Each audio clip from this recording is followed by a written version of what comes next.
उपसभापति के जया अमिताभ बच्चन बोले जाने पर जया बच्चन ने जताई थी नाराजगी।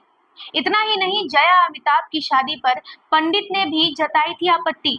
पहले कहा अमिताभ बंगाली ब्राह्मण नहीं है, बाद में माने। तो इतने विवादों के बाद इनकी शादी कैसे हुई, आइए जानते हैं। नमस्कार, मेरा नाम कृति मिश्रा है।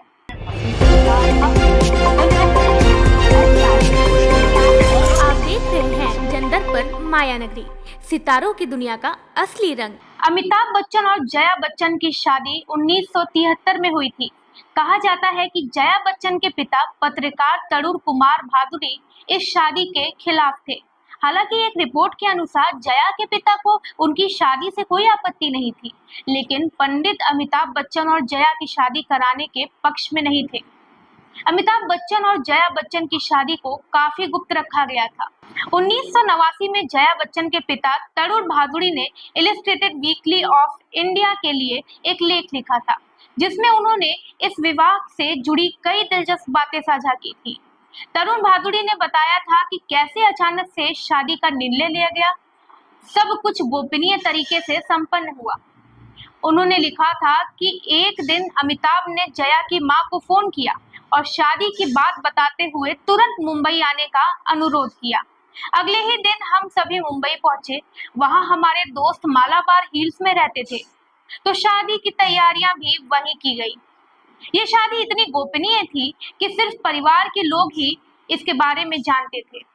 हालांकि इस विवाह को लेकर कुछ चुनौतियां भी आईं, खासकर तब जब पंडित ने शादी कराने से इनकार कर दिया। इस बारे में तरुण भादुड़ी ने लिखा, मैं व्यक्तिगत रूप से नास्तिक हूँ, लेकिन जया की माँ चाहती थी कि शादी बंगाली रीति रिवाजों से शुरू हो। तो शुरुआत में तो हमें कोई बंगाली पंडित नहीं मिल रहा था। जब एक पंडित मिला तो उसने ये कहकर शादी कराने से मना कर दिया कि अमिताभ बंगाली ब्राह्मण नहीं है। ये एक बड़ा रोड़ा बन गया था, लेकिन बाद में किसी तरह मामला सुलझ गया। अमिताभ ने भी सभी पारंपरिक रस्मों को पूरी गंभीरता से निभाया। तरुण भादुड़ी ने आगे बताया कि शादी के अगले ही दिन अमिताभ लंदन के लिए रवाना हो गए। जब वे वापस आए तो भोपाल में शादी का रिसेप्शन रखा गया, जिसमें अमिताभ ने भी पूरे सम्मान के साथ सभी रस्मों को निभाया। इसके अलावा जया के पिता ने उन अफवाहों पर भी प्रतिक्रिया दी, जिनमें कहा गया था कि उन्हें इस शादी से ऐतराज था। तरुण भादुड़ी ने स्पष्ट किया, मेरे पास ऐसा कोई कारण ही नहीं था कि मैं इस शादी का विरोध करता।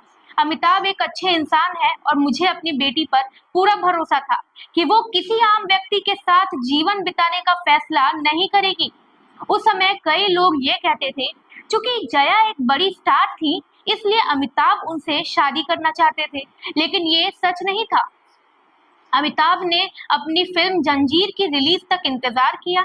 हालांकि जया तो वैसे भी उनसे शादी कर लेती, फिल्म की सफलता का इंतजार किए बिना। इस लेख से ये साफ होता है कि जया और अमिताभ की शादी न केवल पूरी तरह से गोपनीय थी, बल्कि इस प्रक्रिया में कई तरह की चुनौतियां भी आई थी, जिन्हें दोनों परिवारों ने मिलकर हल किया था। तो ये थी अमिताभ बच्चन और जया बच्चन की शादी की पूरी कहानी।